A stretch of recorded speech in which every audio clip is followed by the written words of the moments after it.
Testing 1 2, testing 1 2.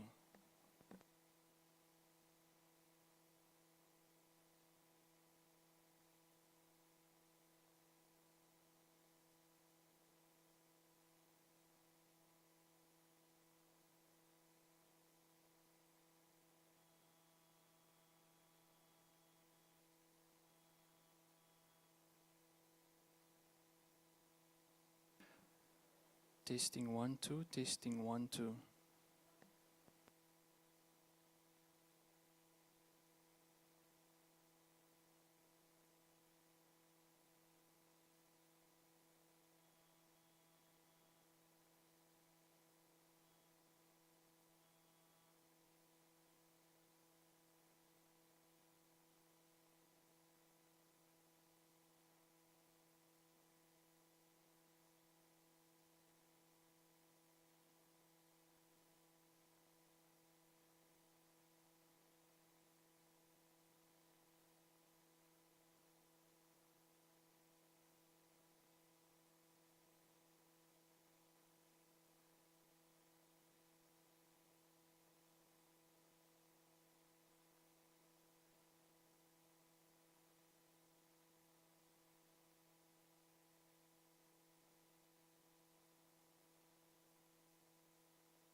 Testing 1 2, testing 1 2.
Okay.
Good morning, everyone. We are about to start. I must just apologize for the delay. We said we are going to start at 10, but I see now it's already 20 past 10. So we are about to start. Welcome to SANSA. Today we are celebrating World AIDS Day, but today, as we know, it's not World AIDS Day. So we were busy last week. World AIDS Day happens each year on the 1st of December. But we decided as SANSA to be part of the community and also celebrate AIDS Day as we normally do each and every year as well. To kick stuff off things, I'm gonna call in our executive director, Mr.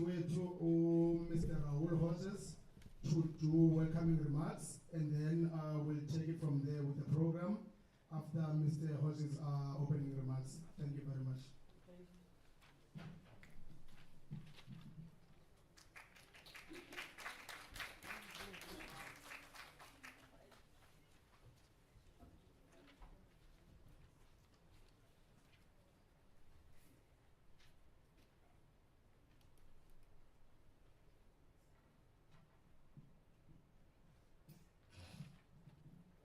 Thank you, Anile. I think it's my honor today to welcome you all here today. You can hear me at the back? Yes. To welcome you all here today. It's a great crowd, and for this worthy cause, it's good to see so many people here today to fight this cause and to understand what we're doing. So from my side, welcome. And as Kandile said, today is not World AIDS Day, but we took a stance to say we will still share this moment, although we're a few days late, but can't do everything in one day. We come together to honor the lives lost. We stand together in solidarity with those living with HIV and to remind ourselves that our fight is not over. We will fight this to the end, but every single one of us have a chance, and we must take that chance and fight HIV. HIV is more than a virus. It touches families, communities, people. It touches your future.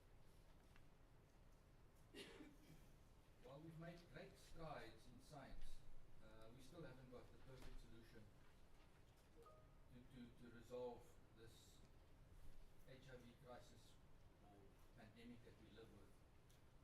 We as people sitting here, we as a community are the only ones that can resolve that with discipline and not to feel ashamed and not asking for help. You can't sit in a corner, nobody's going to help you. If you don't ask, nobody will help you. Every single one of you sitting here today, and this organization that works here, Space Science, and everybody has a role to play. Education, compassion, encouragement, testing, treating every person with dignity and respect.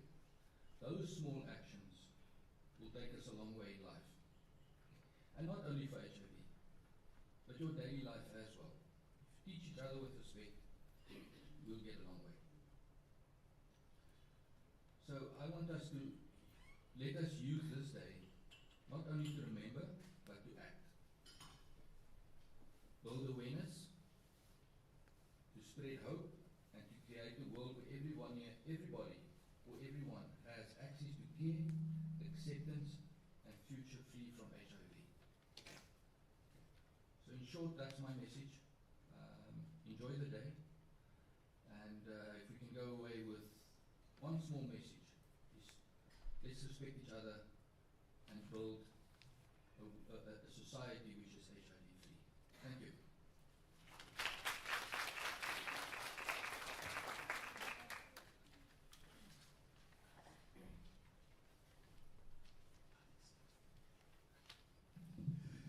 Thank you very much, Mr. Hodges. Mr. Hodges won't be joining us here. He's going to be joining us online because he's got other commitments that he needs to attend to. As I've said, he's our boss at SANSA. So thank you very much again, Mr. Rogers. Moving along with the program, we have Dr. Lehlogonolo Makola from the Human Sciences Research Council. Chris, is Dr. Makola online? So Dr. Makola online is going to give a special message with regards to World AIDS Day. She's joining us online. So over to you, Dr. Makola. No, thank you so much, Program Chair, and good morning, colleagues that are online and those that are there with you. I wish you all the best in the celebrations today, but also talking to what the last speaker spoke about, to be empowered to also make sure that we also take responsibilities in our small corners to prevent or manage HIV in one way or the other, including speaking to someone about it if we have more knowledge about it, to improve our understanding and also ensure that we destigmatize HIV in our day-to-day lives. So I work in a company called Women's Sciences Research Council, specifically in a division called Public Health Society and Belonging. And one of the flagship programs that the Women's Sciences Research Council has is what we call SAPSAM, or the South African National HIV Prevalence Incidence and Behavior Survey. And it's survey or a project that we've been running as HSRC with our collaborators since 2002, and every 3 to 5 years we come to communities, we knock in the doors, we interview everyone, including a child that maybe an infant that has just been born, to really understand trends in HIV in terms of prevalence, incidence, and the drivers, behavioral drivers of HIV.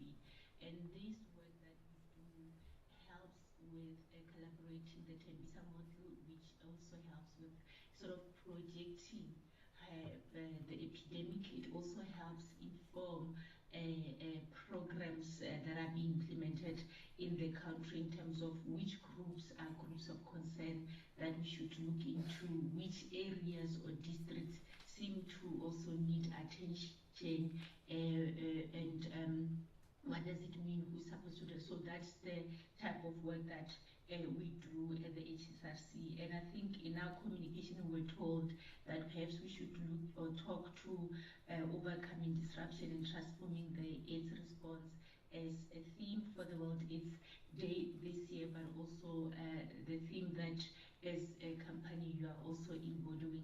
And we thought perhaps before we even talk about some of this disruption, which I'm not going to touch a lot on because there's a lot happening, we also need to reflect on the gains or the advancement that South Africa has done in their response to HIV. And one of those is that we are now speaking of a stabilized HIV epidemic compared to when we initially started in the early 2000s and earlier on, where through the work that civil society and scientists were activists to ensure that we have treatment, to ensure that the programs that we are experiencing today exist. That work, we see that it has led to us seeing a decline even in the epidemic, where in our last survey we saw that there was a 2% decline compared to the 2017 survey series, and that means people are living longer, so we don't have as many AIDS-related deaths as we used to have before this intervention that exists. And when we reflect on the interventions, we include the test and treat HIV program that has been initiated since 2016 and continues to expand, which means it enables us to know our HIV status. It also means the prevention of mother-to-child transmission program, which has seen plants and having vertical transmission of less than 1% existing, which again means even if you are HIV positive as a pregnant woman, you are able to give birth to an HIV negative child. And these are things that as we have moved into this phase where we have access, if you are not familiar with where we come from, it does seem like it's existing, and hence as we celebrate World AIDS Day, as we celebrate this theme, we also need to recognize some of the strength that exists within the system. We have the largest art coverage in the country and in the world, and through art we're able to ensure that people that are taking medication consistently are monitored for virus load suppression. And we know that if people are virally suppressed, they are not able to transmit the virus to their partner when they engage in sexual activities without a condom. And then again, in terms of prevention, we have PrEP, which again has been encouraged, especially amongst young people, to ensure that those that are HIV negative remain HIV negative. And we have now also noticed the recent approval of the lenacapavir. Obviously, we are still to learn more about the lenacapavir, but I think one of the advantages that have been said, and which we think we will be able to overcome challenges that we've seen through PrEP, where there was issues around pill fatigue, forgetfulness, also issues around access, that we hope once we are able to distribute it nationally and have the resources to enable that distribution, we would ensure that we are able to prevent the spread of HIV. And our work through surveillance and monitoring is also one of those gains that South Africa have. And I'm just mentioning a few, but there are so many. If you look into your own communities, there are so many that help us ensure that the lives of people living with HIV are improved. They live a quality life, same as those that are HIV negative. And overall, the most important thing is that we no longer have, we get to a point, we're striving towards no longer having people that die because of AIDS-related illness.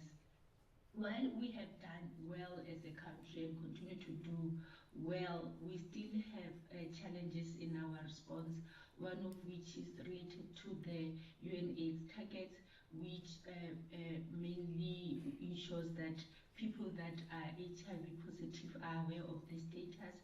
Once they are aware of their status, they are initiated on treatment, and then they are virally suppressed. And again, the goal of viral suppression is that then they are not able to transmit the virus to others.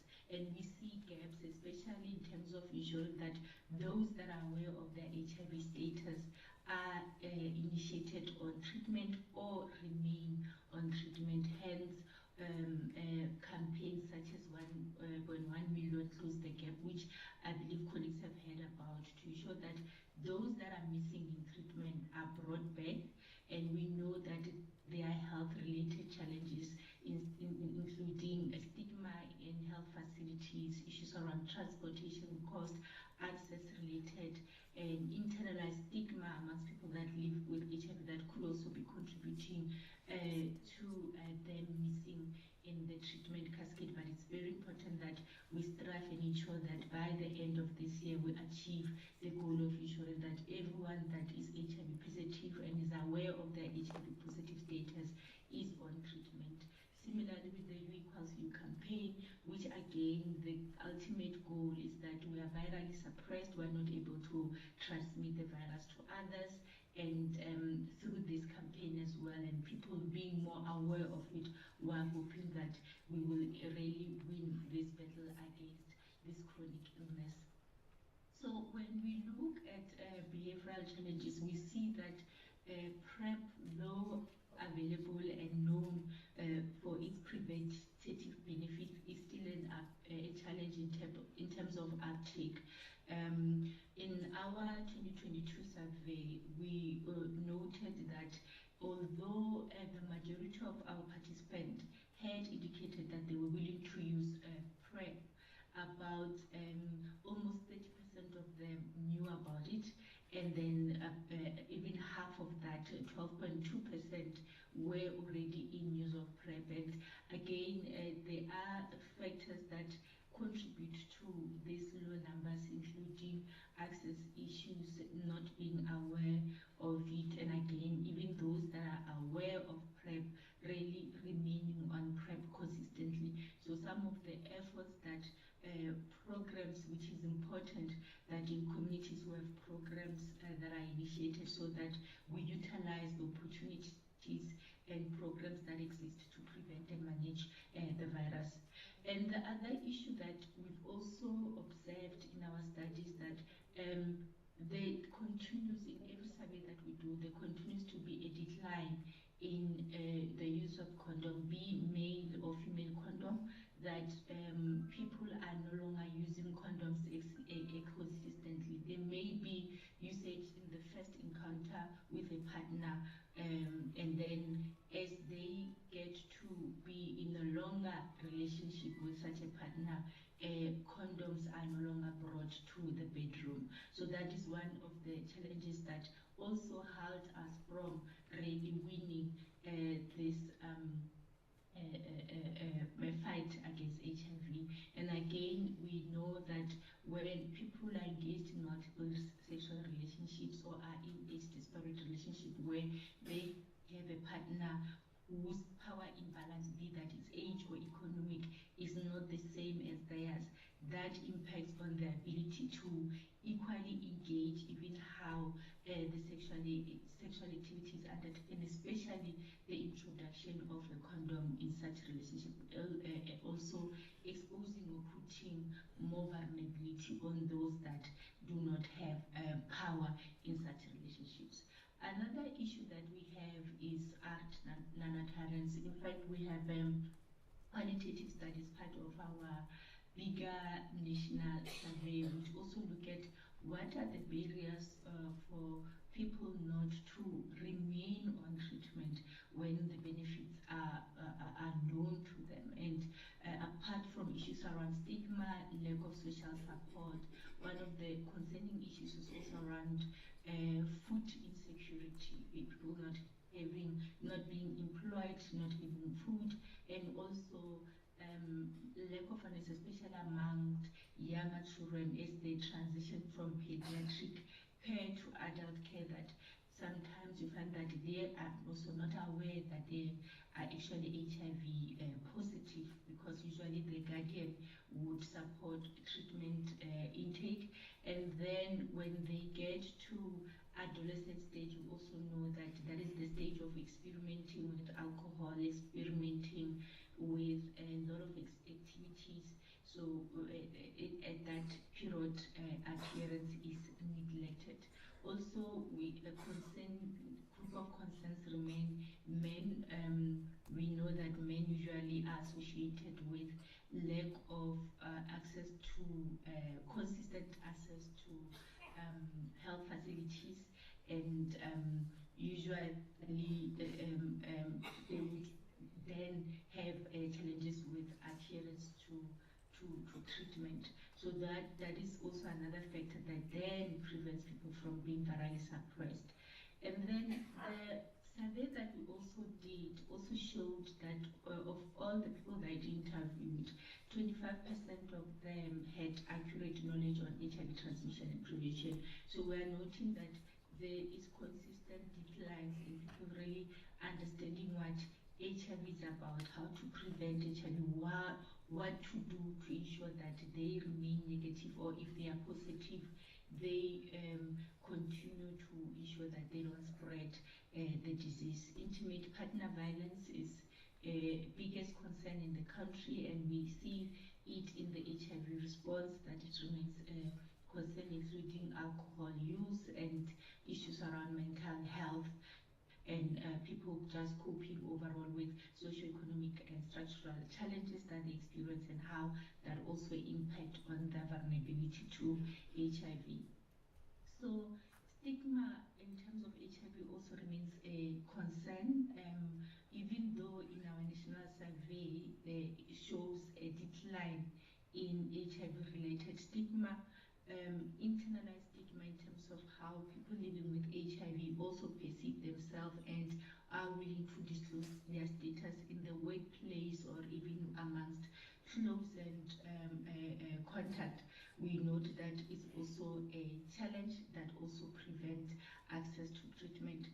We are launching a HIV stigma index study tomorrow, findings of the study that we conducted in 2024, where as HSRC we provided technical support and to lead the civil society, especially the people living with the HIV sector, with SANAC in conducting this index, which was conducted among people living with HIV and across the 9 provinces in 18 districts. And in that study tomorrow, we will get to hear about the impact of stigma on the experiences of people living with HIV, those that maybe even have disability in terms of their access to treatment and also the support that they receive. So it's also quite an important work that also remains a challenge in our response to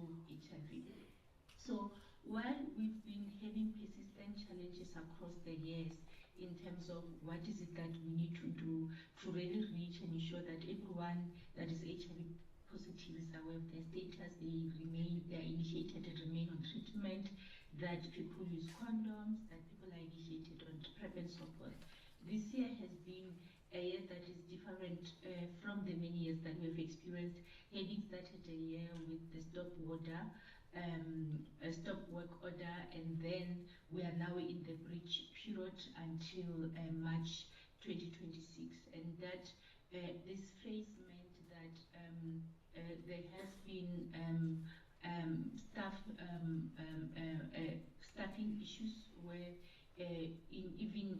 on our side had to let go of colleagues that help us with ensuring that the work that we do remains successful.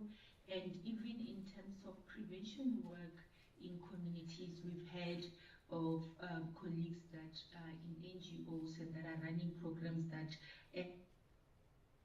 do outreach work that have been impacted by the stoppage and the bridge period and the funding associated with that. And what that means is that we always know that, especially in the public health sector, that we have staffing issues. We don't have enough healthcare workers to really provide comprehensive care that is needed for people living with HIV, along with everyone else that access healthcare.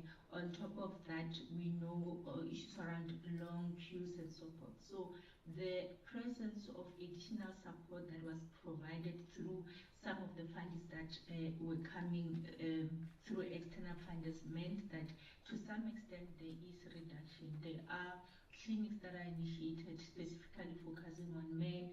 We have programs that focuses on circumcision. We have DREAMS programs that focuses on young girls and adolescents and so forth. So that type of work means even if it is still running now, it's not running the way it ran last year, for instance.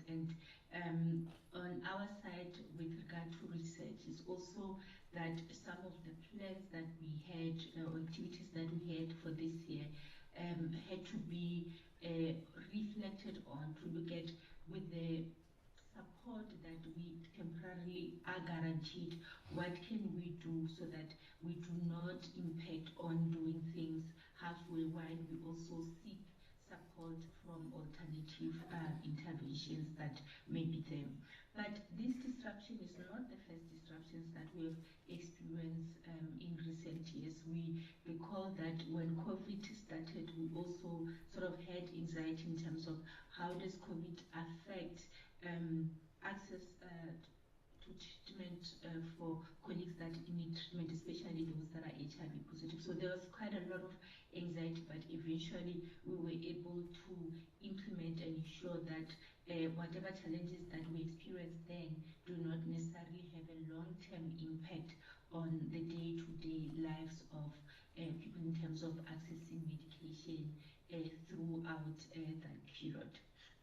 So in terms of taking advantage or minimizing the impact that this disruption has, I think it's commendable in terms of the political will that we've seen in terms of how do we strategize better to ensure that we are able to reuse the limited resources that we have to plan better.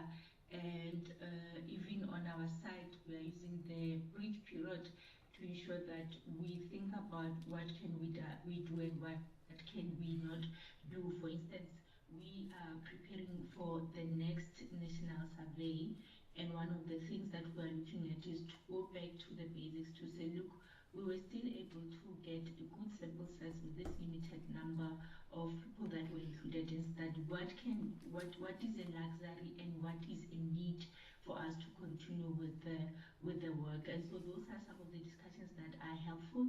And what helps is also to have a strengthened coordination, because these small discussions that we have them in silos. So it is important that we look at where can we integrate our services, what can we do to strengthen the work that government is doing, how do we ensure that civil society comes and lead the work, especially in communities working together with government. We have skills, we have training that has happened over the years, we have data that we have through the small studies and big studies that we have done, including the laboratory data. So how do we use that data as well to sort of model and also think about what are the priority areas that we can look at to strengthen the work that we do.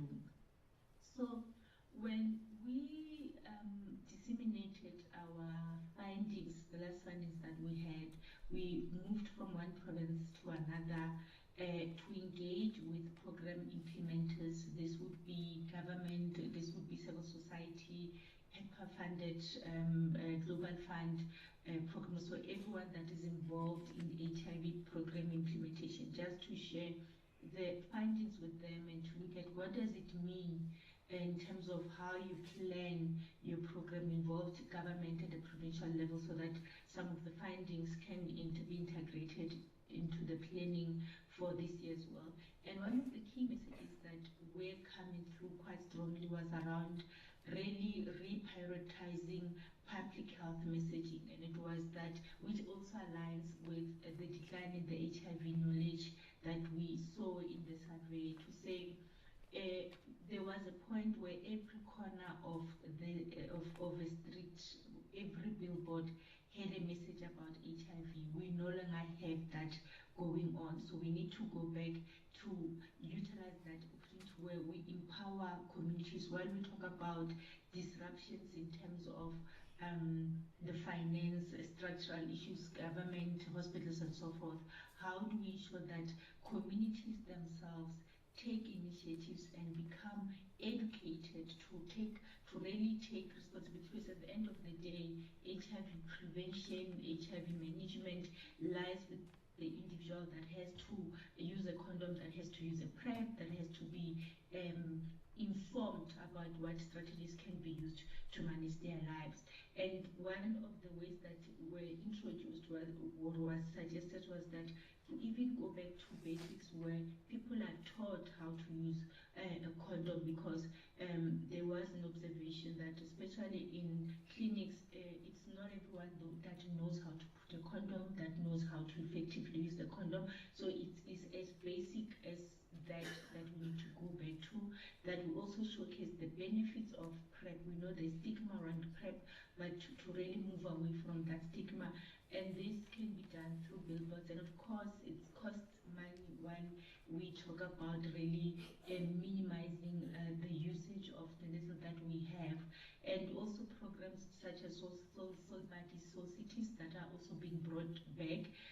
But also to say, how do we take advantage of innovation that exists within social media, especially with young people, TikTok and everything, to really use it as an opportunity to really ensure that people are educated, are knowledgeable, correct information is spread across, and those that we normally miss in our traditional programs or TV and radio then are able to be reached through this strategy. So that is one of the things that we still believe would help us with behavioral change. And also, apart from thinking about prevention of amongst those that are not HIV positive, to ensure that they remain HIV negative, to also think about those that are living with HIV. We've spoken about due to ART treatment and the many interventions that exist, that the life expectancy of HIV positive people has improved, that they are living and aging with HIV. So one of the things that we need to think about is how do we ensure that the life that they live is of good quality moving forward, including that there are prevention or treatment strategies that are tailored, especially noting that as people age, they also suffer from other chronic illnesses. So issues around pill fatigue would be common amongst this aging group. In our study, we also noticed that, in fact, as people are getting older, it does not make them immune from HIV infection, because sometimes they also interact with a younger group where that transmission occurs. So even in our prevention messages, it's important that even the elderly are tested and are aware of their HIV status. So while the disruption in HIV response is presented and has really sort of destabilized how we do our day-to-day work, it also provides an opportunity for us to reflect on how we're spending the money that we are given, what is luxury again, and what can we do without, but also to think about how do we build a more resilient, stronger HIV program in the country, which is country-led, but also community-centered, where civil society again is involved, everyone is involved, we are involved at our level, where you take the responsibility to teach someone that may not know as much as you do. We do not have shame around carrying condoms, we do not have shame around drinking PrEP, and we realize that we are protecting not only ourselves but the people that we engage in sexual activities with. And we note that now with teenage pregnancy, and realizing that younger people are getting pregnant, which means younger children are engaging in sexual activities at a very young age. So it's also important that we as adults are even more comfortable allowing children to really be engaged on what it means to engage in sexual activities at a very young age, and what is it that they need to do to prevent or protect themselves, issues around consent, that people understand what it means, especially young men who sometimes are left out of the conversation, because we normally look at women and adolescent girls who are vulnerable and who have the higher prevalence rate. So one of the most important factors that we need to recognize is that we have done well. We have a stabilized HIV epidemic, but the goal remains that in as much as within the UNAIDS cascade we have achieved some of the targets, we remain achieving, that people that are initiated on ART do not fall off, that we don't eventually have challenges with access to treatment, with socio-economic issues around unemployment, poverty, and so forth affecting treatment uptake, and that we reduce new infections. I think there were projections done to say the impact of disruptions has a likelihood of also impacting on infection control, but it is our responsibility to be empowered to ensure that we engage in behaviors that reduces the likelihood of being infected, including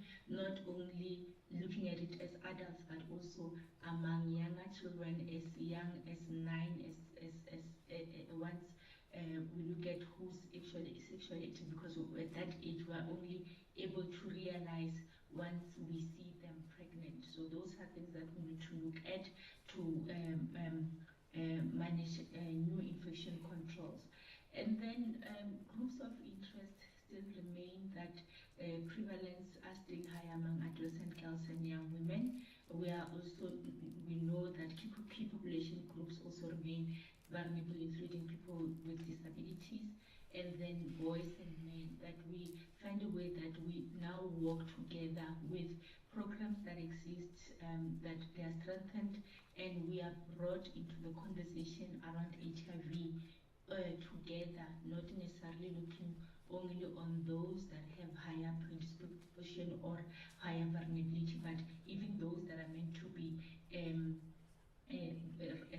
contributing to the infection, so that we all have the same understanding and realize the benefits of remaining positive or ensuring that we remain on treatment remaining negative and ensuring that we remain on treatment if we are positive. So that is that, and I'd like to thank you for the opportunity.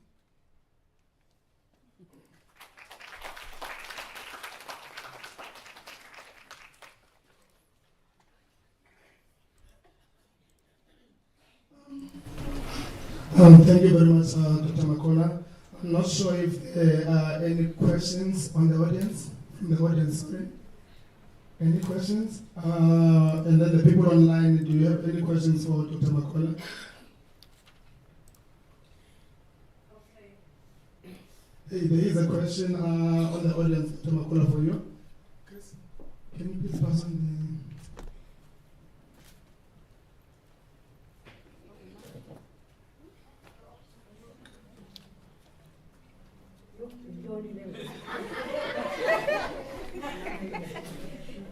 Okay. Good morning, ladies and gentlemen. I'm Winnie Nguyen from Hermanos Rainbow Trust. For the sake of curiosity, first of all, I want to say I'm so pleased and thank you to hear from the doctor or the lady there that the HIV is reduced, is coming down. But my concern when you talk about using condoms, that is prevention, it's a difficult task because especially the young ones, because when they're under the influence of alcohol, they are reckless and not using condoms. And also, what is a big concern to us as parents and grannies, our children doesn't tell us about their status. And thirdly, how can we keep them adhered to their medication because they doesn't want to? Even married couples, I had a friend or some client that complaining about her husband not using condoms by force, having sex with her by force. And it's infecting her. He infected her actually. So my concern is what can we do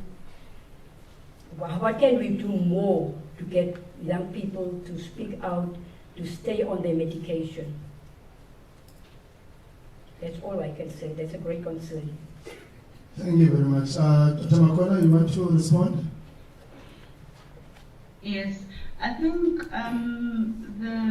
just before we go to encouraging young people around condom use and talking about condoms, I think we also need to recognize the challenge with gender-based violence within marriages, and how we need to also have that conversation around how people think when you are married, they will have unconditional access to a sexual encounter, however way you want it, regardless of consent from the wife. So those are conversations that really we need to continue to have, and not just see it as my husband forces me to, and understand how rape also continues within marriages.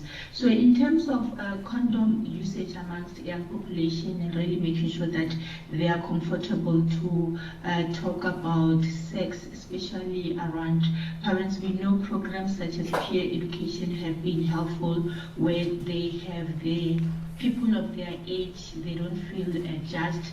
It does help, but also in terms of the parent, I think the barrier comes in terms of being conditional in how we are non-judgmental in the environment. In one setting, we are strict in how we speak about sexual engagement, what people should not do, and then we expect young people to be open enough. So it's about also understanding that culturally it's very difficult for us to be receptive of things that we don't expect young children to be exploring, and also understand that if we don't get empowered, get education on how we can interact with young people, they will go to social media to get that guidance, and how we can allow them to open up. So I would say as program implementers, as parents, we need to first get empowered, learn how we can speak at an age-appropriate level around issues of sex, sexual activity, and condoms. And as I mentioned, the issue of knowing how to use a condom is not a child-related problem only. Even adults don't know how to use a condom. So in condoms, sometimes, not all of them. So it's also about how do we also model how things should be done. This is how it should be done. This is why it should be done this way, so that the shame that normally it comes with talking about sex is removed. I know that even as adults, sometimes talking to our aunts, our parents around sex and sexual activities is a difficult conversation. So it's about really getting to a point where we are comfortable ourselves before we allow or expect children to be comfortable, so that there is that safe space that is created, and we are also emotionally ready. We have built a self-esteem for children to feel that they can engage in such conversations with us. Thank you very much, Dr. Makola. Any other questions? Once again, we'd just like to thank you for such a beautiful message, and also telling us that we are fighting the pandemic, and we're also, in a way, winning, even though we're not really into the winning mode. So thank you very much, Dr. Makola, for joining us, and I hope you have a lovely day. Thank you. Moving along. Okay, moving along, we will then go back to our program. We're going to do a panel discussion, and we have about 4 people that will be joining us on stage, and then I'll just call their names, and then may they please come and sit in one of the chairs that are here. Firstly, I would like to call Ms. Brownie Stragnell, Sister B, as she's known in our clinic, to please come and take a seat.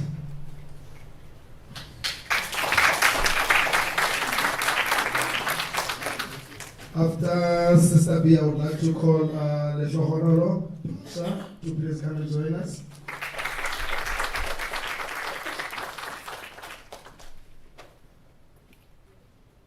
And then Ms. Nondumiso Kumalo.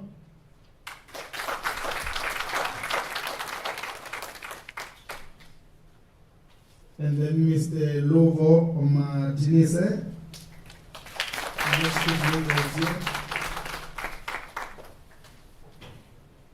Okay, it doesn't look like Lovo is here yet, but we will continue.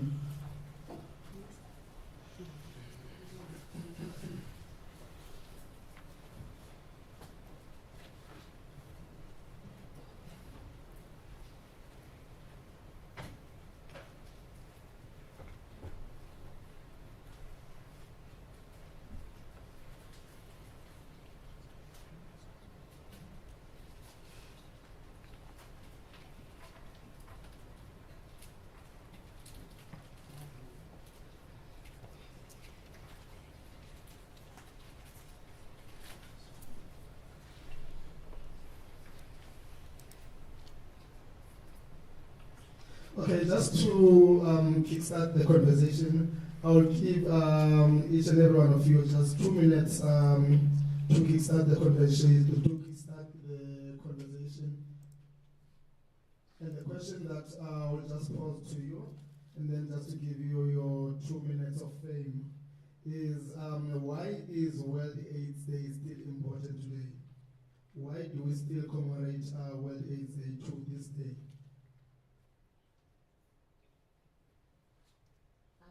Yeah, I think World AIDS Day is still important. Number one, especially to remember the people who have passed. And there has been a lot of deaths, HIV-related deaths in the past. So it's important that we do take a day to remember those people. It's also important, I think, because it helps us to get out the message that HIV is still a problem. I think Dr. Makola did mention that we're not really getting the messages out anymore on social media and stuff. It seems to have taken that, even though we are going on a downward trend with statistics, but it's important that people are still aware that HIV is still a problem. And it is going to be a problem until the education and the stigma and all of those things go away. So that's why we need to have a day like today where we can, as a community, get together and discuss it. Good to see all the young people here as well, because they are the youth and they are the future.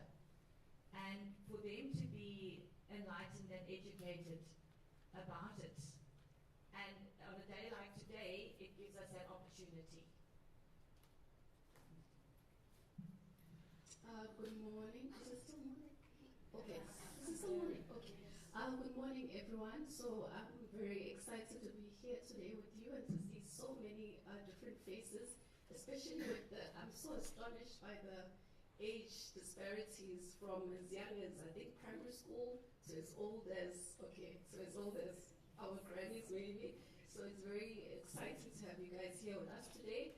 I'm just going to reiterate what you just mentioned. So I think it's still important to this day that we still... oh, sorry about that.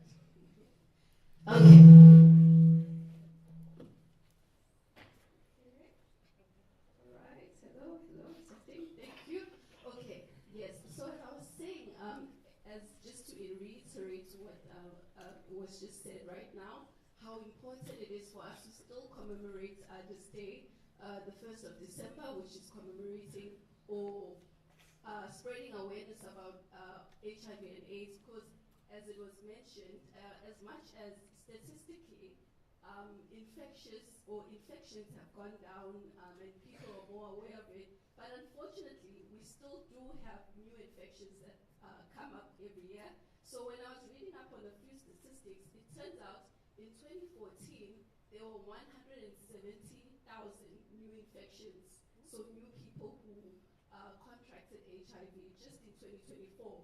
So that just gives us an idea as well of how much work there still needs to be done in spreading awareness in the public. So that's my take on that. Thank you. Good morning, everyone. For me, I think HIV and AIDS World AIDS Day is important for us to celebrate or to commemorate. Sorry. I was saying that I think it's very important for us to remember it. We remember the people who have passed on through it, and again, this celebration also bring awareness to the community, and more especially kids, because I think during the calendar year there is no movement whereby we can say we are doing AIDS awareness and all that beside doing it during the World AIDS Day. So I don't want to say much because my colleagues have said. Thank you very much. Chris, I think we have an echo. Fine. Thank you very much. Moving along, I think I will just start with Sister B again, because you working with our communities at the daycare clinic. My question to you would be, so in your experience, what forms of stigma still remains the most persistent when it comes to HIV and AIDS? I think HIV, the diagnosis is, I'll speak loud. Can you hear me at the back? Yes. You have to use the microphone, sorry, for online. Yeah. I think people are very, number one, they're afraid. And they're afraid to tell people because it's, in the old days, and I think it stems from there, HIV was, if you've got HIV, you are either, you're a prostitute, or you're gay, or you're sleeping around, or you're dirty, and I think a lot of people haven't lost that. So they're looking through blinkers, that they don't understand that it takes one time of sleeping with someone that's HIV positive to pass it on to you. But the people are then afraid, and they're afraid to tell somebody because they're afraid, what is somebody going to think about me? They're going to think that I'm a bad person, or I'm a dirty person, or they can't be friends with me because of that. And it is very frustrating because not just for the person as well, because then there's no support coming through. And if you've got no support and nobody that you can speak to, that's when you don't want to come on treatment, you're scared to talk, and that's when you start getting sick. So it is, and it's very difficult to actually get rid of the stigma because there's still a lot of people who don't understand. And the only way we can get people to understand is through education. What is it? It's not, it's a chronic disease, okay? HIV is like any chronic disease. It means you have to take tablets every day to stay healthy. So why do people discriminate against HIV and not against people with high blood pressure? People with high blood pressure, they need to take tablets every day to stay healthy. What's the difference? It's a chronic disease. So if people can just look at it in that way, maybe we can also start to get the stigma down and get people to get more support. Thank you very much, Sister B. My next question will be for Nondomiso. I think as youth, we so much on our phones. I think so many young people now even today are on their phones as we are speaking. And also social media obviously plays a huge part in what we do on our daily lives. So how can digital platforms and social media be used to support HIV education? Thank you, Tandile. You are very right. Even looking around, I could see some few people on their phones, so you can just tell TikTok, Instagram, YouTube, you will find them there. So just taking the other points, I think Sister Stragnell mentioned about in the previous days, or in the past days, a long time ago, I think everyone remembers there was an advert, but it was about TV. Like, we need TV, everyone remembers. Okay, the young people maybe won't. But that's how much awareness back in the days that was put in terms of educating people about things such as TB, even HIV, like scrutinize, don't scrutinize, something like that. There were adverts on TV, because back then TV was the main platform for spreading awareness to the public. But nowadays, since we have the use of social media, as I mentioned, all these platforms, I think it's very important as well, even for health workers or just the community in general, to spread awareness in these platforms. Because unfortunately, the only time where, even Lehlogonolo mentioned, the only time where we get to actually think about HIV and AIDS awareness is on the 1st of December, which is just once a year. And to use these platforms to spread the awareness throughout the year would also be nice, because, like as I mentioned, everyone is always on their phones. So I think we really need to use this powerful tool of social media today so that it spreads to each and every person. Thank you. Thank you very Moving along, I think this one will be for you, Pasha. So Pasha is one of the students here at SANSA. He's currently doing his PhD, am I correct? Yes, so he's going to be a doctor very soon. Yes. I think so my question to you, Pasha, would be, so what does sex education need to look like today to be relevant and effective? So what can we do to educate the youngsters and ourselves about sex education to make it more effective and also to be relevant? Thank you for the question. I believe that I'm having a problem with the mic. I believe that sex education is really important, more especially for the kids. Usually, I believe sometimes sex can be instant if someone is not being educated on it. So it's better for us to educate the kids that before you could be interested in such things, you must know the safety measures. Know that if you do this thing, know the consequences of it. More especially with the diseases and other STIs that can occur in the during those events of sexual intercourse. So I believe that we really need to educate our kids and make it fun to the school. I know that it can be a very sensitive topic to the kids, but kind of make it fun and in a respectful manner and tell them how to use the measures that they can protect them from themselves.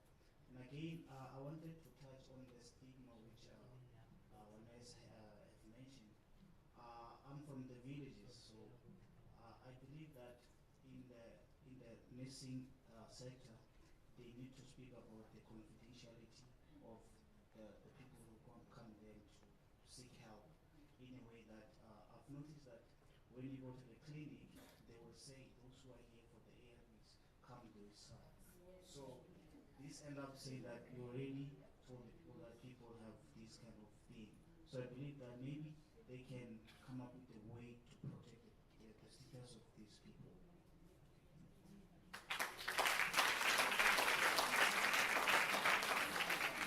Thank you very much, Pasha. I think this one leads to my next question, and this one is for the audience. Anyone is allowed to go. And the question is based on what Pasha just said now. So in our communities, so what role can we play as communities, as schools, workplaces, in combating the stigma and also in educating the people about HIV? So this one is open for everyone.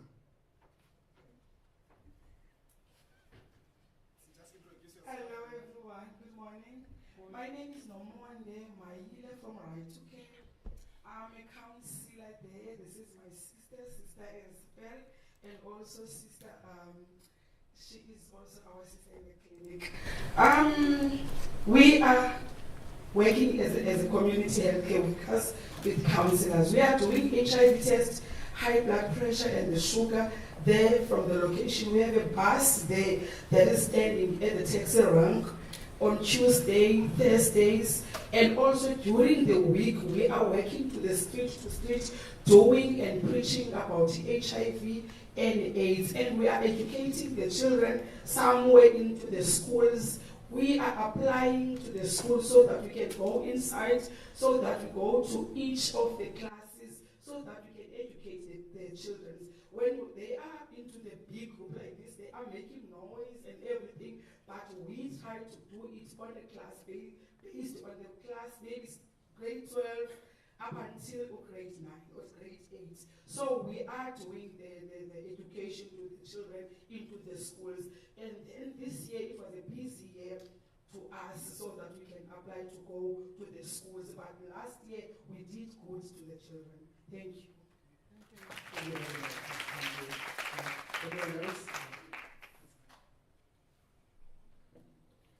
Thank you very much. Firstly, I want to say our future doctor, what you just mentioned about confidentiality, because really I've seen something at the clinic. When you go this side, everybody goes there. If they can sit and mixed up because that's something that indicates, this person is going there. And some of them did talk about that. Coming to educating the children, I've been working for Rainbow Trust for 25 years. I retired in 2019, but I'm still helping them. We do life skills at schools about HIV and AIDS, from Kaya to Lukanya School. And we do have charts where we show the children about HIV, the sign and the symptoms. But it's a shock to know that it's increasing. Understand? Then, to the lady next to you, what I want to ask you, we cannot run away about this.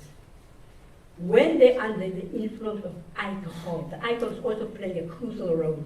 They know about prevention, they know all those things that have been decorated in front of them, but when they're under the influence of alcohol, they are neglecting themselves. They don't use the condom. And again, I want to say to sister, there is also a chronic disease. You get HIV, you get TB, you get cancer.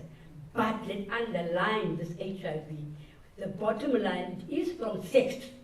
Whether you get it from blood transfusion, whether you get it from mother to child, but the bottom line here is from sex. Where it started is from sex. So that is why people doesn't want to come out. It seems to them they are dirty or they are, you're sleeping around.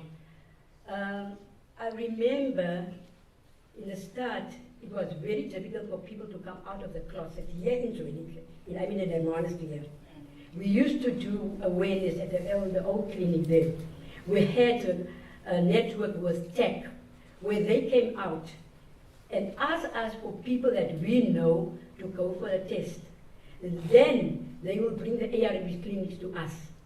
But because people were afraid, so the tech came with their people who were HIV positive, and they were open, and they went for a test, and then the people come out on that way. But it was confidential. And then they said, now we can move ARV clinics to Hermanas. That is how we got the HIV clinic here, to tell the truth where it started. We are still fighting the scourge of HIV. Alcohol, I'm repeating. They neglect. I have a son, I'm also affected. My son passed away due to HIV. He had HIV plus TB. I was standing behind him. He defaulted both his medication, the HIV and TB. It's also about choices. Then some people doesn't want to come out of the closet. They rather run to some certain churches where they believe when they're under that church, the HIV will go away. You understand what I'm saying? Some people go to sangomas and say, no, this will help me, certain medication will help me, not even medication, herbs will help me. Understand? So it's not about, they know about, the children know about HIV by this time. And condoms is lying around in the township. Children are blowing up condoms, thinking it's balloons. I was shouting and making a big noise to one of our friends at the shops there in our township, where they throw away big boxes of condoms and the children pick it up.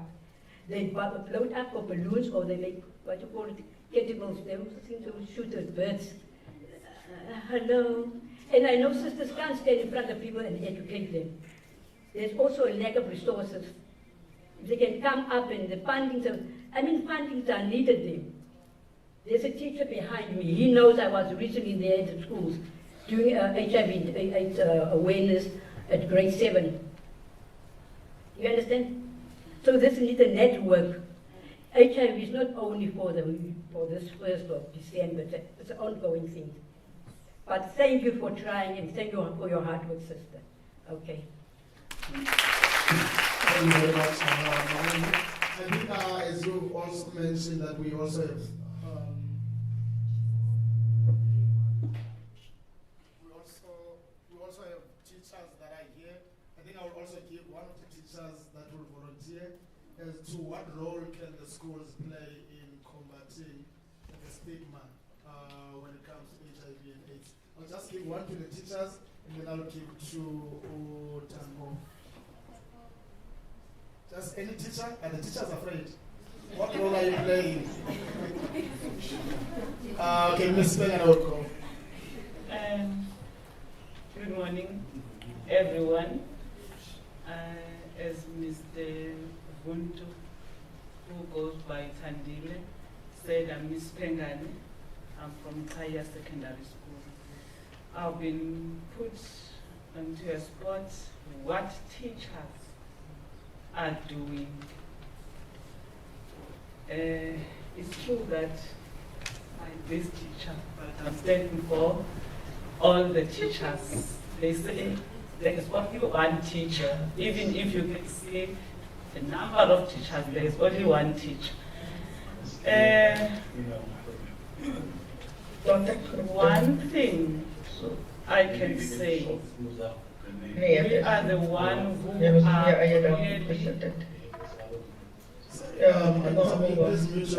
really e-mails wat jy van kommunikasie af nie.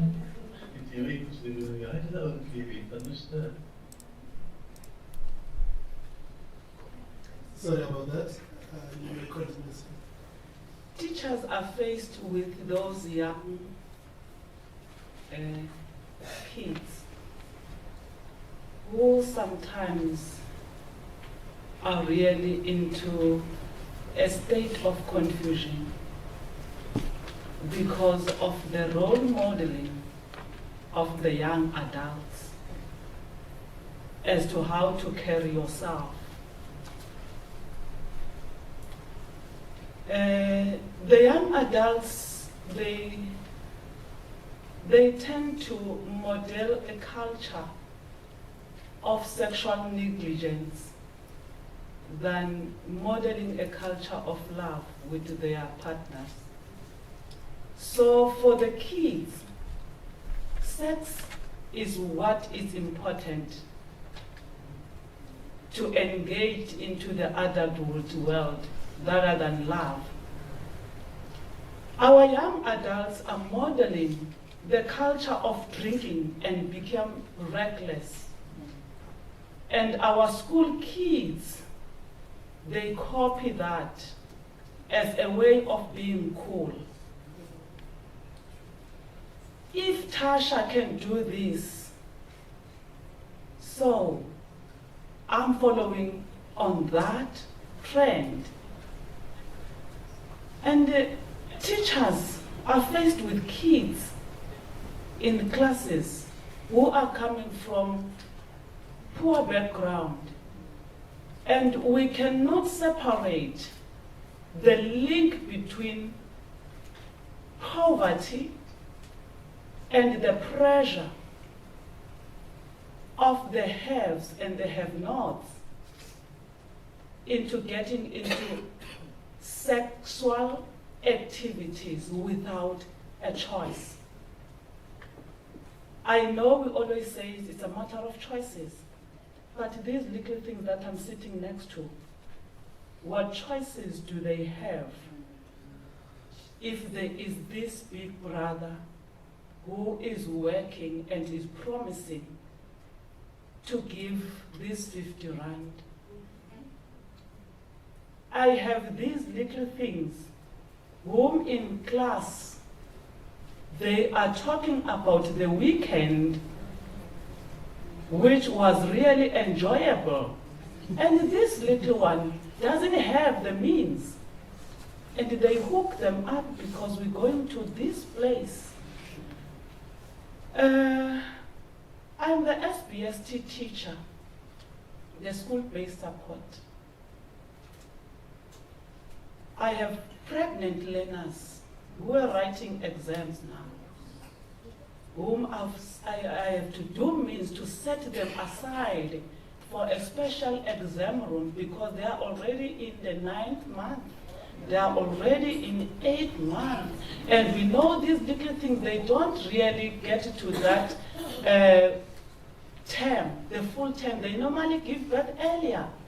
So there, I've already put them in a specialized room for examination. But the common factor in those little things that are pregnant is the social background of poverty. Not a girl which shows to have a well-to-do background is in that room of pregnancy? What choice did those kids have other than they have been chosen by poverty? So the poverty leads into the pressure of taking an action without rethinking what you are getting yourself into. I asked one, where is the father? Just lightly we are together.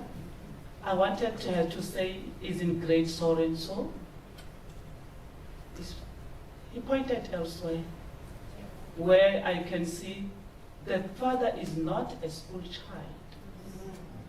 So, as teachers, in class they know they can tell you. We always say, some of the pressures, they are robbing you of your future. Health is wealth. I repeat this. We always look at wealth, we always look at to have wealth to do when you have material things. But what do you do with those things when you are not healthy? Health is wealth. Health is present and future. If you can be healthy in all respects, starting from sexual engagements, it's a health decision that you need to consider as a young child, as a young girl, as a young boy. Who am I getting involved with? It's a hard decision. So as teachers, we stand to say, we love our kids, we love our nation, we love our society, but the poverty line, as if it's really heightening than being addressed, because it's really behind this fight of HIV and AIDS. And in classes, it's everyday fight. In classes, it's everyday challenge. It's not only on the first. They can tell you how many times I have spoken to them about. And touching in the how do we talk to your child or your children about it, it starts with simplicity. It starts with you being a person, not being this adult who has already gone past this, who is judgmental. They are very free to come along. Somebody tell me, I stopped doing this, I did this. Things that I've never asked is because we started somewhere as just being human, although we have different ages. I know a lot about them, what they tell me. And without even them asking anything. I can go on and go on because you've touched my really treasure. But young adults, let's model respect. Let's model love. Let's really model a sense of being cautious of our health status, being influenced, even being acquired. Yes, we still have kids in our classes who got it from mother to child transmission. I do have them, and they don't come out. Some are gate crashing to get to go to the clinic for their medication. That's how I pick them up, because I also follow those who are late for school, those who are leaving school before time. Guess what? I got one who said, I went to the clinic. It was my day to get my medication. But because they does not want anyone to know about the status, I asked, why did you ask for the teacher? You went for something. Why did you ask from the teacher? Because we give permission, but does not want to be known. And it's not from their own activity. mother-to-child transmission. So you have chosen the bad person to talk on this one. But we are not giving up the fight. That we are here today with the ones that are here. We are saying, practice caution. No one must ever take your independence, even that poverty. Come tell us. We are here, we are grown-ups. We are adults and we have grown up in this poverty. We know how it can trick you and rob you of the real things that you have to head towards. Come here, we are your teachers. Not only of the subjects. Those subjects are just language in which we communicate life to you. Come to us. Thank you.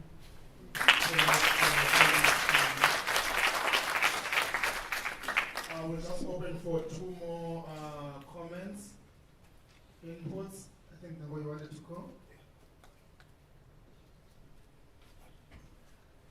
Very good morning, everyone.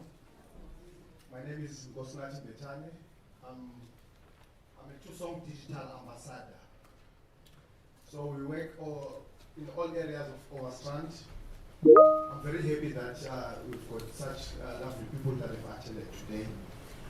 For me, I won't dwell too much, but I'll say to you that the first time that I heard about HIV and AIDS, we were taken in a conference in 1990 when I was doing grade 10 to be educated about sexual activities and how to protect yourself from HIV and AIDS. Thousands and thousands of us managed to get the message. I'm still alive because I followed the procedures and I know how safe it is to use a condom. I'm still using it up until now, as I only have got one partner. I'm still using it because my safety is my life. Yes. All I can say is, please check out on the calendars that we work with. Each and every year, we cut. The calendar goes to 4 different spaces of life, which is we've got the first quarter, second quarter, third quarter, and the fourth quarter.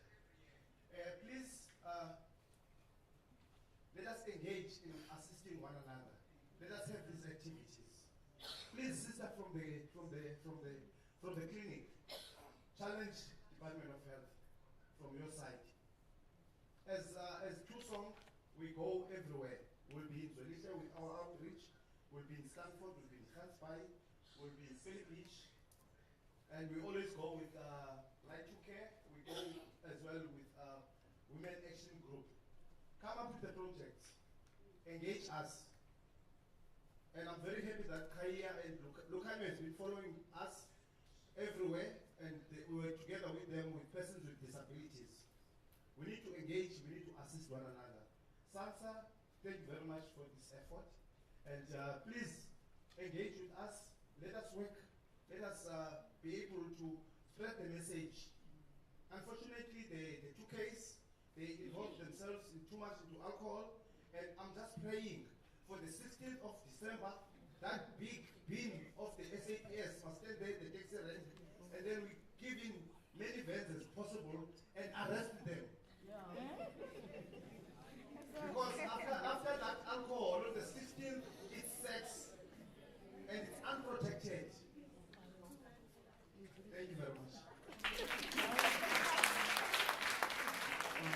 Thank you very much. Anyone from the kids that wants to say something? Okay, yes.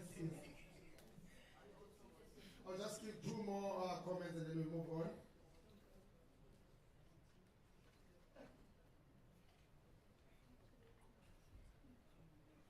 Thank you. I'm a very talkative person. I came here to ask questions and to comment. I just want to salute the teacher. She knows me, and I know, I don't know if you still remember me, yes. Another thing that I want to say to the parents, father figure, there's a sense of belonging. There is a sense of belonging. Now the young kids is going to the older men because there's no father figure in their lives. Now the child needs love. Now going for love, and that person, the older person, is misusing the child. That's where the sex is coming in. Our children like material things. They want phones, they want nice dresses and all that. So we must give our children quality time. How many times do we say to our children, I love you? When a child does something right, we never congratulate them, we never say thank you. When it does wrong, we go. I just want to say thank you very much. And it's a great concern. Teenage pregnancy is rising up.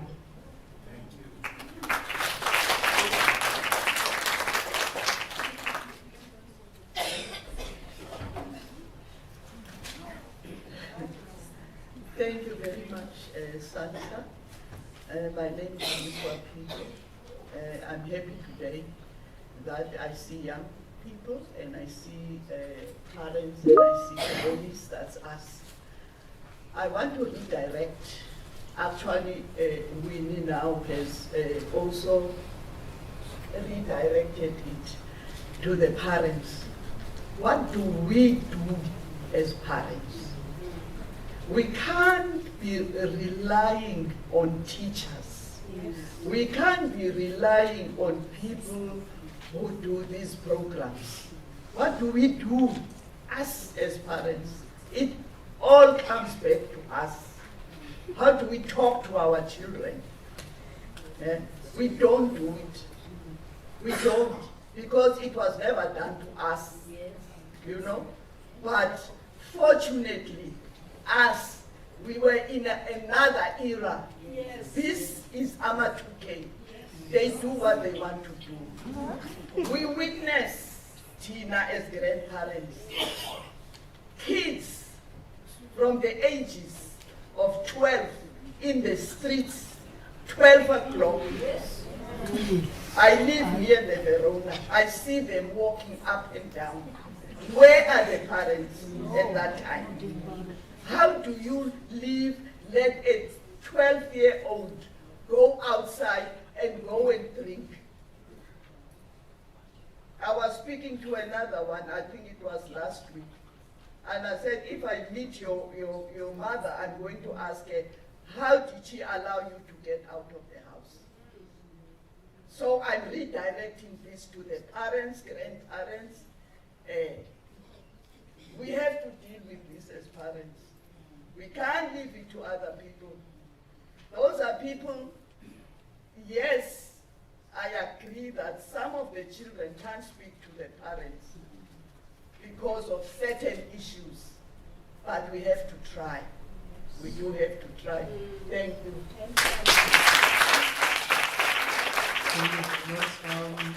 I just wanted one of the kids to, okay, there's two, I even have two. And then we're going to go back to the panel members.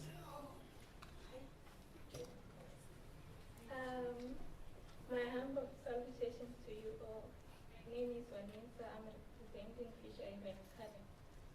As for now, I'm going to represent all the kids out there. So, in order for, as a child myself, in order for me not opening up to my parents, there are certain reasons for me not opening up. Maybe I'm scared due to my parents not acting in some type of way, right? And also, I want to speak about the SA protocol. I want to advise the SA to what is this? What can I say? To also add up on making the children to go out without like their permission, or in each and every household there should be some certain rules that by this time you should not go out.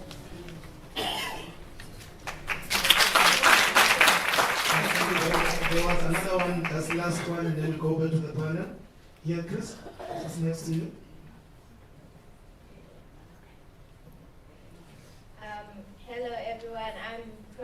Fisher Haven Academy, and I don't want to say I'm from Fisher Haven. I want to represent people my age.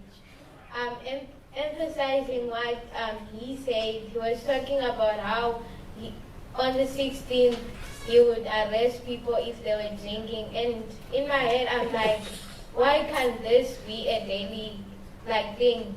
Because in our communities, we have gotten used to, at spaza shops, you see the person who's selling the goods, they sell cigarettes to 15 to 12-year-olds. They sell alcohol too. But when they are advertising these things, it's strictly age 18. But they still sell these things to 16 to 14-year-olds.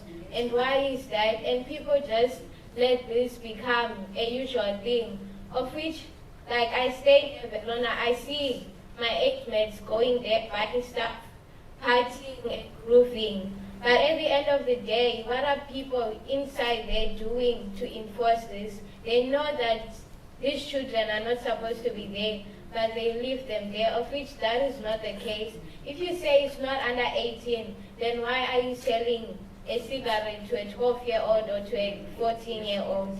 These are some of the things that people or the government should take a look at. If for most teenagers, this sexual interaction, they start when they drink alcohol.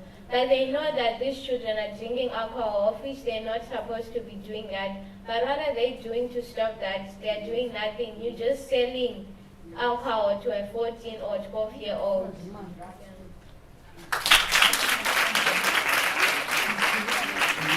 Okay, the last one is going to be that. It's going to be the last one. You can go ahead. Good morning, people. My name is Esnago from Kaya Secondary School.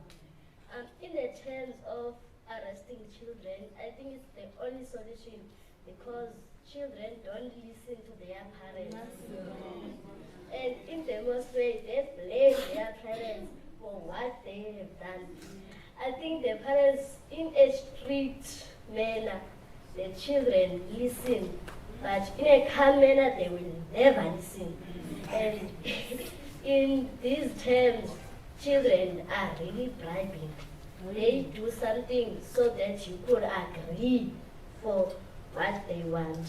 And in the terms of arresting them, I think it's the real solution, but to make them listen.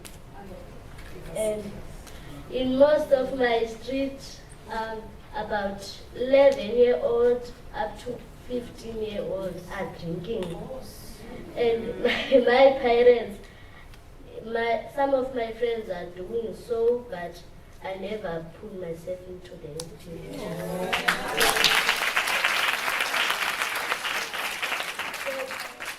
There are also social workers and the therapists. If a parent does not care, like an irresponsible parent, there are also social workers and therapists in order so that the child could not do whatever they want to do just because their parents are not responsible. Thank you.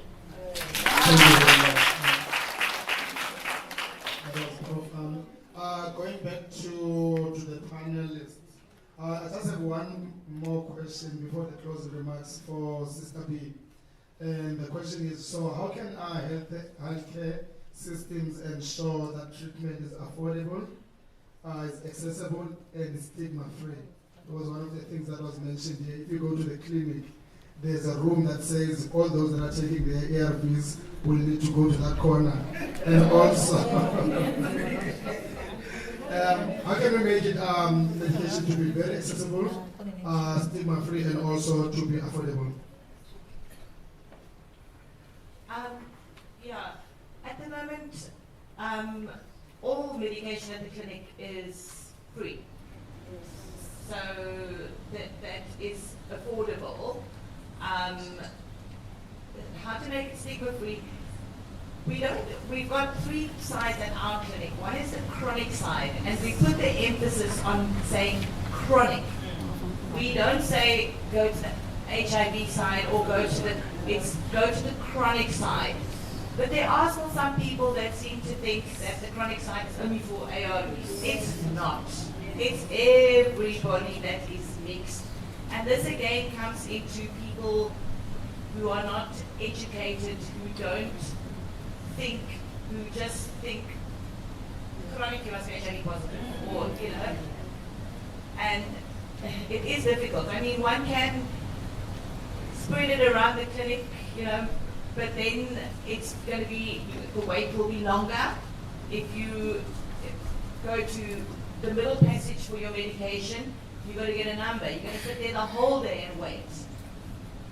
What we are trying to do now as well is we're starting with a new thing where most of our chronic patients will be getting 3 months treatment, the normal chronic patients, and where our HIV patients, those who qualify, will be getting 6 months treatment. Okay? So we're busy with the project, piloting it at the moment. We have started. Hopefully by next year, April, we can put more people onto the 6 months. It all comes down to the funding and availability of medication again. But that is a thing that we are working on. So from next year, and then that will be less visits to the clinic, which makes it easier. You don't have to take days off work. You don't have to come. I'm also then looking at putting those people into a club where you don't have to get your file, where you just come with your card, your medicine is packed, you take your bloods, or you take your medicines. Once a year you come, then you wait a little bit longer because you have to do bloods. So we are trying to do that and get all those programs off for next year. So to make it easier for people, make it more accessible, less coming to the clinic, less standing in queues, and not having to worry about everyone seeing them at the clinic all the time, those that are still afraid to come to the clinic. For the school children as well, because we are with schools, we are actually the only people that can come later in the afternoon that we will still give files to is our school children. And I tell my school children, please don't come in school time, because school is important as well. Okay? So we are open. My school children know they come in the afternoon. And we will assist the school children coming in the afternoon. So please don't miss school. Come in the afternoon after school, we will help the school children. Okay, I hope that answers. Thank you, So does this mean if I visit someone at the clinic and then I enter the chronic unit and then people will just say sekunjalo?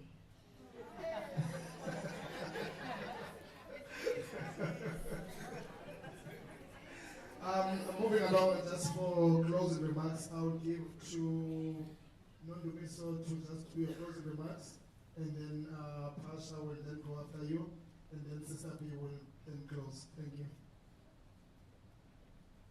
Thank you, Tandile. I really enjoyed the input from the audience as well. I learned a lot. And just to add on that point, I think one parent mentioned that these days it's very rare or very almost, rare to even hear a parent tell their own child, I love you, you see. So, because I experienced that once. My father was like, he sent me something just recently. It wasn't directly, but it was like what do you call this? A video, another TikTok video with saying that I love you. I was like, my father saying I love you. When did my father ever say?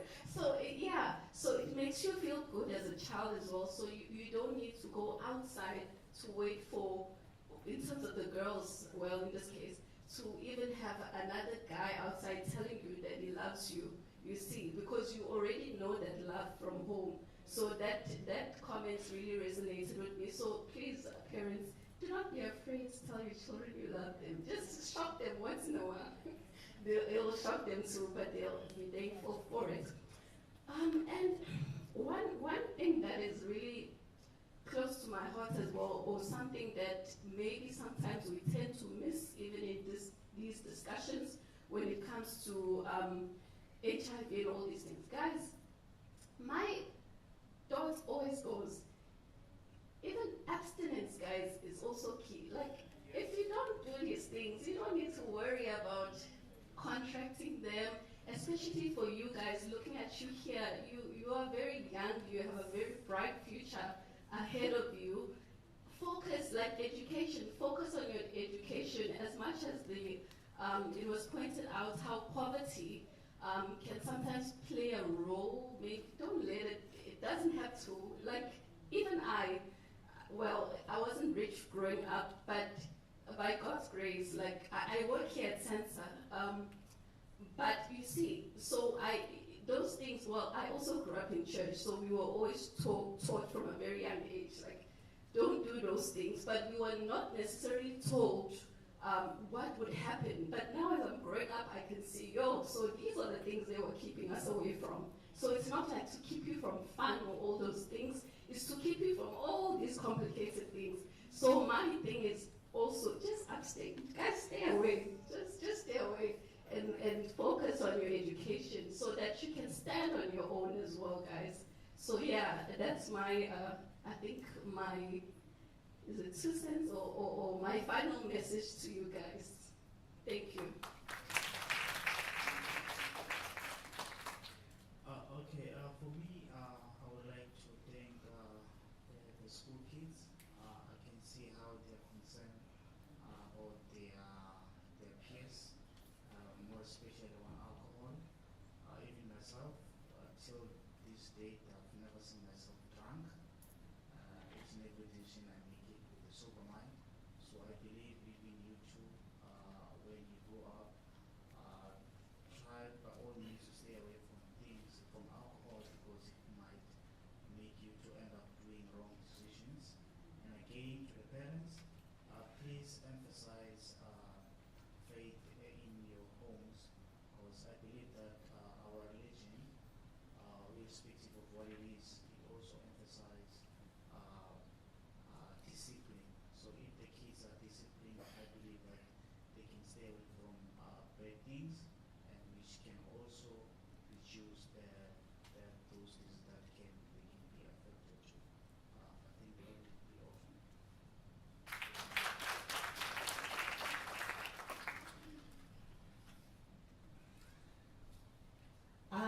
Yeah, just in finality as well, thank you to SANSA for giving us all this opportunity. And I think in today's day and age as well, prevention is better than cure. And I hear Dr. was talking about that there's apparently a stigma about PrEP as well now. And PrEP is the pre-exposure prophylaxis. So if you are having unprotected sex, or if you don't know what the status of your partner is, to take PrEP. That is actually protecting yourself. So I'm not sure why people would have a stigma about that. But to the young children, be aware there is preventions out there. If you really have to go and do something that you shouldn't be doing, or that your friends are doing and you feel you must do it, there is ways to prevent.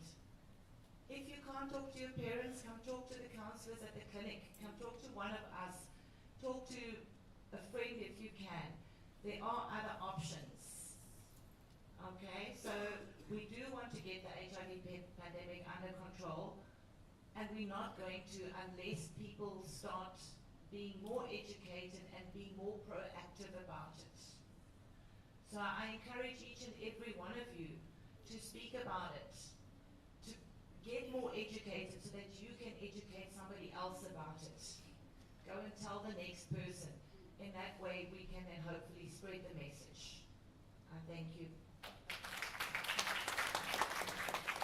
Thank you very much, Sister B, Non-Lumiso and Pasha. I think this was, it went very well. I think also just to add my 2 cents of an opinion. So I'm from Zolihle, and I know these things, they happen.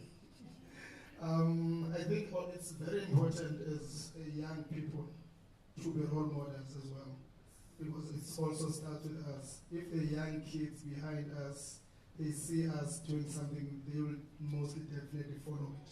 most of the time. So if you see me drinking every day, you're definitely going to see this is the way. If you see me doing wrong things, you might think these are the right things that you need to do. So it starts also with us, with our parents, because now as young as we are also parents to them.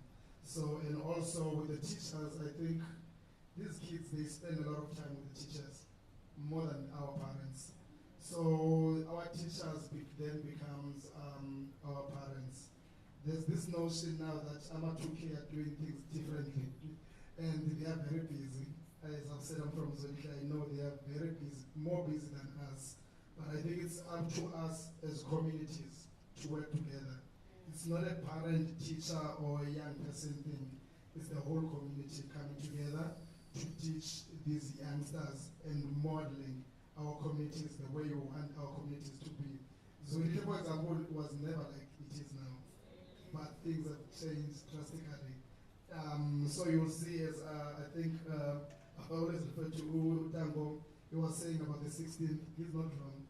Exactly what he's talking about is going to happen on the 16th. Our taxi room is going to be like a war zone of alcohol.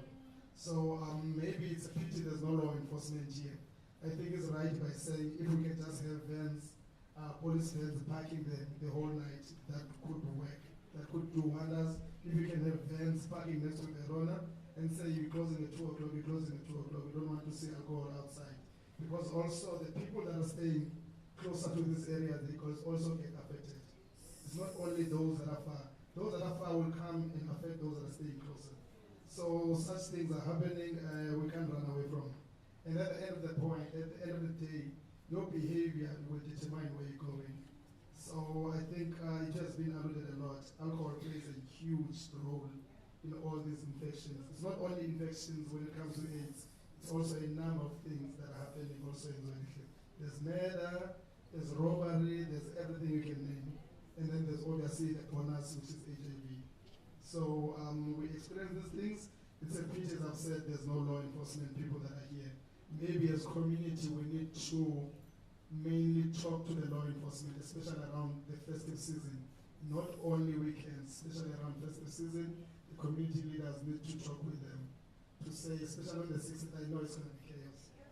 And I can assure you now, after the 16th, there will be new HIV infection, even though people won't go and test. Because most of the time we don't even test. It's always a surprise. So maybe we should also encourage people to test. Just test yourself every 3 months, 6 months, and just to see if you're still healthy. With those remarks, I would like to thank everyone that is here, especially our parents, grandparents, that took their time to come and be with us today. To the teachers, I know the schools are almost closed. But you took your time, you took your kids, and then you said, we're going to go to SANSA, and then we're going to participate. It's not only about here coming here just to sit on the chairs, it's also about participation. To say, this is what I want for my future, this is what I don't want for my future. And to the kids, I know kids who are truly coming in December to say, I'm going to go to school. Especially I see you guys are wearing your uniforms. I think they deserve a big round of applause, the kids that are here.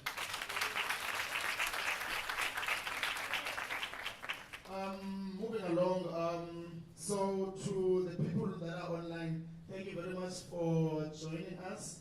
I think this is where we're going to end with this part of the program. And then what's going to happen now, we're going to move to Eureka Garden area. Sipe, which is just sitting here, she's going to lead the way. And then we're going to have lunch at, what's the time now? 12:30. So, and also the right to care people are outside. If you feel like it, let me surprise myself and test. Please go and test. It's for free. Don't charge you anything. So we also encourage that. So this is the end of the program. We said we're going to end at 12. This is part of the program. And then we're going to go, Space is going to lead the way to Eureka Garden area. And then we take it from there. Then 12:30, as I've said, we're going to have lunch. Thank you very much.